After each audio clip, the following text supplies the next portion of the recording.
2005 সালের 14ই আগস্ট সকালে Helios flight 522 learn airport থেকে গ্রিসের অ্যাথেন্স এয়ারপোর্টে যাওয়ার প্রস্তুতি নিচ্ছিল।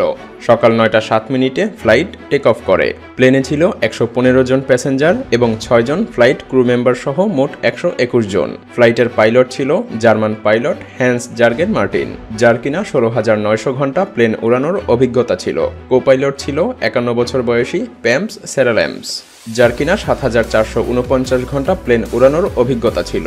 প্লেন উড্ডয়নের 15 মিনিট পরেই ঠিক 9টা 12 মিনিটে প্লেন 12,040 ফিট উচ্চতায় পৌঁছে যায়। আর এই উচ্চতায় প্লেন পৌঁছানোর পরে আচমকা একটি অ্যালার্ম বেজে ওঠে। পাইলটরা বুঝতে পারে যে এটা টেক অফ কনফিগারেশন অ্যালার্ম। এটা দেখে তারা আর কিছু ভেবে উঠতে পারছিল না, কারণ take off configuration alarm plane take off করার আগ মুহূর্তেই বেজে ওঠে। কিন্তু হঠাৎ করে 12,000 মিটার উচ্চতায় এই অ্যালার্ম বেজে ওঠার কারণ পাইলটরা ঠিক বুঝে উঠতে পারছিল না। কারণ জানার জন্য তারা এটিসি এর সাথে কন্ট্যাক্ট করে। পাইলট সবকিছু এটিসিকে খুলে বলছিল। ঠিক সেই মুহূর্তে আরও একটি ভয়ানক অ্যালার্ম বেজে ওঠে। ককপিটে থাকা বেশ কয়েকটি অ্যালার্ম একসাথে বেজে ওঠায় এটিসি অর্থাৎ কন্ট্রোল রুম থেকে পাইলটের কথা শোনা যাচ্ছিল না। সেই সাথে প্লেনে মাস্টার কশন অ্যালার্মও বেজে ওঠে, যার অর্থ ছিল প্লেনের বেশ কয়েকটি সিস্টেম একসাথে ওভারহিট হয়ে গিয়েছে। পাইলটেরা কিছু বুঝে উঠতে পারছিল না হঠাৎ করে এসব কি হচ্ছে।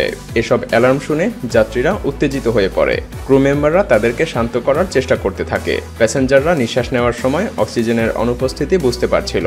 আর ঠিক তখনই অটোমোডে অক্সিজেন মাস্কগুলো নেমে আসে। এই সময় প্লেন ছিল 18,000 ফিট উচ্চতায়। পাইলট কন্ট্রোল রুমের সাথে যোগাযোগ করার বারবার চেষ্টা করতে থাকে, কিন্তু পাইলটের কথা এটিসি পর্যন্ত পৌঁছাচ্ছিল না। কিছুক্ষণের মধ্যেই এটিসি এর সাথে প্লেনের কন্ট্যাক্ট সম্পূর্ণভাবে বিচ্ছিন্ন হয়ে যায়। এরপর এটিসি প্লেনের সাথে অনেকবার কন্ট্যাক্ট করার চেষ্টা করেছে, কিন্তু তারা বারবারই ব্যর্থ হয়েছে। প্লেন আরও অধিক উচ্চতায় উঠতে থাকে। এই রুটে অ্যাথেন্স পৌঁছাতে প্লেনের সময় লাগে 1 ঘন্টা 45 মিনিট, অর্থাৎ 10টা 45-এ প্লেনের অ্যাথেন্স পৌঁছানোর শিডিউল ছিল। 9টা 30-এ প্লেন উঠে যায় 34,000 ফিট উচ্চতায়। এরপর 9টা 37 মিনিটে প্লেনটি অ্যাথেন্স ফ্লাইট ইনফরমেশন রিজনে পৌঁছে যায়। 10টা 12 থেকে 10টা 50 পর্যন্ত অ্যাথেন্স এয়ার কন্ট্রোল রুম থেকে প্লেনটির সাথে যোগাযোগ করার বারবার চেষ্টা করা হয়, কিন্তু তারা কোনোভাবেই প্লেনটির সাথে যোগাযোগ করতে পারছিল না। 10টা 45 বেজে যায়। ঠিক এ সময় প্লেনটি অ্যাথেন্স এয়ারপোর্টে ল্যান্ড করার কথা ছিল, কিন্তু এই সময়ে প্লেনের কোনো অস্তিত্বই খুঁজে পাওয়া যাচ্ছিল না।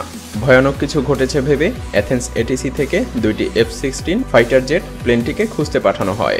বেশ কিছু সময় পরে ফাইটার জেট প্লেনটিকে খুঁজে পায়। একটি ফাইটার জেট প্লেনটির খুব কাছে চলে আসে। ফাইটার জেটের পাইলট দেখতে পারে কো পাইলটের সিটে কেউ একজন বসে আছে, আর মেইন পাইলট নিজের মাথা ঝুঁকিয়ে অজ্ঞান হয়ে আছে। ফাইটার জেট পেছনে আসে। তারা প্লেনের জানালা দিয়ে দেখতে পায় 2টি ফাইটার জেট প্লেনটিকে ফলো করা সত্ত্বেও কোনো প্যাসেঞ্জার তাদের দিকে ভ্রুক্ষেপও করছিল না। কোনো প্যাসেঞ্জারের মধ্যে কোনো রিয়াকশন নেই। ঠিক 11টা 49 মিনিটে ফাইটার জেটের পাইলট দেখতে পায় অজ্ঞাত এক ব্যক্তি প্লেনের কেবিন থেকে ককপিটের দিকে যাচ্ছে।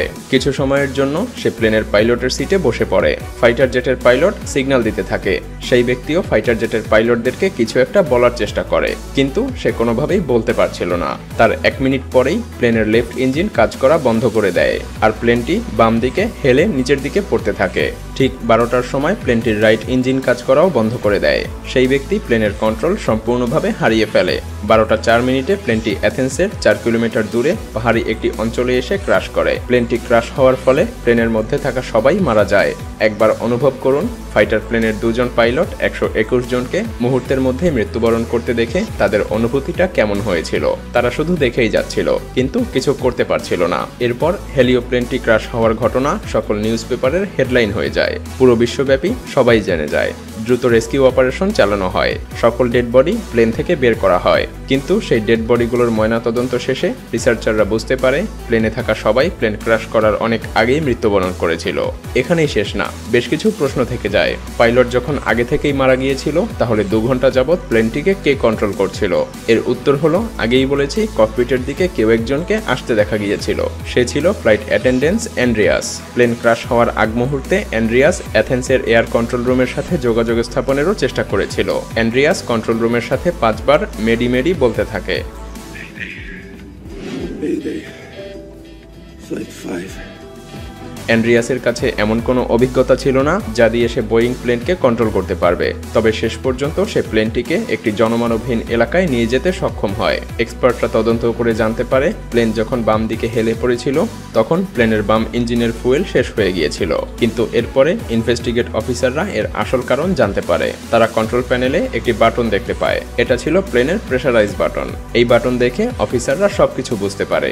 আসলে এই প্রেসারাইজড বাটন প্লেনের মধ্যে এয়ার ফ্লোকে কন্ট্রোল করে। এসব ইঞ্জিন অল্প অল্প করে বাইরের বাতাস প্লেনের মধ্যে প্রবেশ করায়, যাতে করে প্লেনের মধ্যে অক্সিজেনের স্বল্পতা না দেখা দেয়। আর এই প্রেসারাইজড বাটন অটোমেটিক মোডে রাখা হয়। আর যদি এই বাটন ম্যানুয়াল মোডে রাখা হয় তাহলে ক্যাপ্টেন এবং কোপাইলটকে এটার দিকে নজর দিতে হয়। এমনটা কেন ঘটলো এটা জানতে হলে প্লেনটিকে টেক অফের একদিন পূর্বে ফিরে যেতে হবে, যখন এই প্লেনটিকে রুটিন সার্ভিসে নিয়ে যাওয়া হয়। সেখানে প্লেনের খুঁটিনাটি চেক করে সার্ভিসের জন্য প্রস্তুত করা হয়।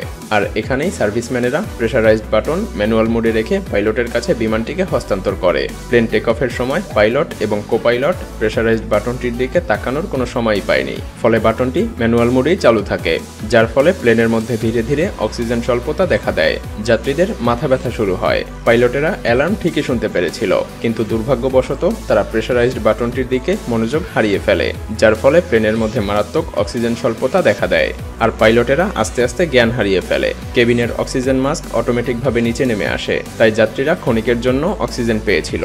কিন্তু পাইলটদের ককপিটে অক্সিজেন মাস্ক অটোমেটিকভাবে নিচে নেমে আসে না। তাই আস্তে আস্তে প্লেনের সবাই একে একে জ্ঞান হারাতে থাকে, কারণ অক্সিজেন মাস্ক কেবলমাত্র 12 মিনিটের জন্যই অক্সিজেন সরবরাহ করে। তাই এরপর সবাই জ্ঞান হারিয়ে ফেলে, শুধুমাত্র একজন ছাড়া। তিনি হলেন ফ্লাইট অ্যাটেন্ডেন্ট অ্যান্ড্রিয়াস।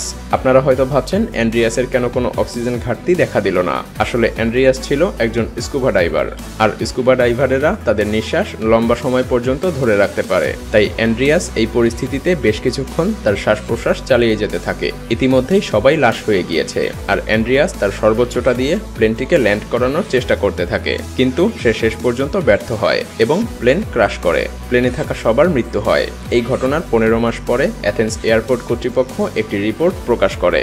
বাটনটি অটো মোডে থাকার কথা ছিল, কিন্তু সার্ভিসম্যানেরা সেটাকে ম্যানুয়াল মোডে দিয়ে দেয়, আর পাইলটও সেটা লক্ষ্য করেনি। সার্ভিসম্যানেরা যদি এটা অটো মোডে সেট আপ করে দিত তাহলে হয়তোবা এমন মর্মান্তিক দুর্ঘটনা ঘটতো না। ভিডিওটি ভালো লাগলে শেয়ার করতে পারেন, এবং আপনি যদি এমনই রহস্য, রোমাঞ্চ, আনকমন আর ইন্টারেস্টিং ভিডিও দেখতে পছন্দ করে থাকেন তবে মায়াজাল চ্যানেলটিকে এখনই সাবস্ক্রাইব করুন এবং পাশে রাখা বেল আইকনটি প্রেস করুন। তো দেখা হচ্ছে আগামী এপিসোডে। ততক্ষণ পর্যন্ত ভালো থাকবেন। ধন্যবাদ।